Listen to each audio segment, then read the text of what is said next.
Mining శాఖకు సంబంధించిన మా ఏపీఎండిసి ఎండి వెంకటరెడ్డిని కూడా ఆయన ఆ బాధ్యతల నుంచి కూడా తప్పించారు. ఈ నేపథ్యంలోనే ఇప్పుడు రాష్ట్ర ప్రభుత్వం ఈ శాఖను కొల్లు రవీంద్రకు అప్పగించింది.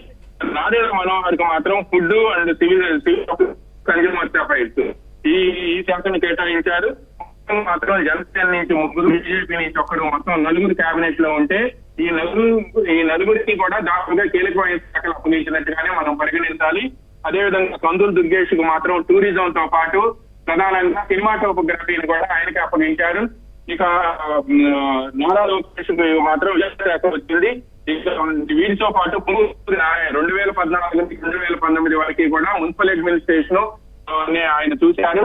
మున్సిపల్ అడ్మినిస్ట్రేషన్ లో అప్పట్లో ఆయనపై అనేక ఆరోపణలు వచ్చాయనే పేరుతో అవి రుజువు కాకపోయినప్పటికీ ఆయనపై కేసులు నమోదు చేసి రాష్ట్ర ప్రభుత్వం అప్పట్లో 2019 నుంచి 2024 వరకు వైసీపీ ప్రభుత్వం ఆయన వెంటాడి వేధించింది. పైగా నారాయణపై అనేక కేసులు కూడా మోపింది. అసైన్ ల్యాండ్స్ చట్టంతో పాటు అనేక కేసుల్ని కూడా ఆయనపై మోపారు. పైగా అసైన్ ల్యాండ్స్ ను ముందుగా కొనుగోలు చేసి ఆ తర్వాత చట్టాన్ని తీసుకొచ్చి ఎక్కువ ధరకు అమ్ముకున్నారనే చెప్పడం కాకుండా ఆయన విద్యా సంస్థలపై కూడా దాడి చేశారు.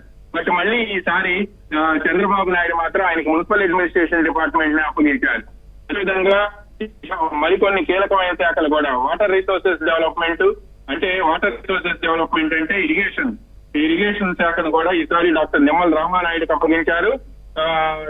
ఎల్ఎంఎస్ ఫరూక్ మాత్రం లా మైనారిటీ మూడు శాఖలు కేటాయించారు.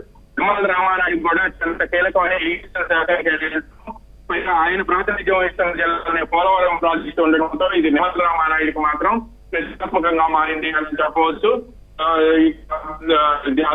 ప్రసాద్ గుంటూరు జిల్లా రేపల్లి నియోజకవర్గం నుంచి గెలుపొందారు. దీనికి ఈసారి అత్యంత కీలకమైన రెవెన్యూతో పాటు రిజిస్ట్రేషన్, స్టాంప్స్ ఈ మూడు కీలకమైన శాఖలే. ఈ మూడు శాఖలను కూడా ఆయనకు అప్పగించారు.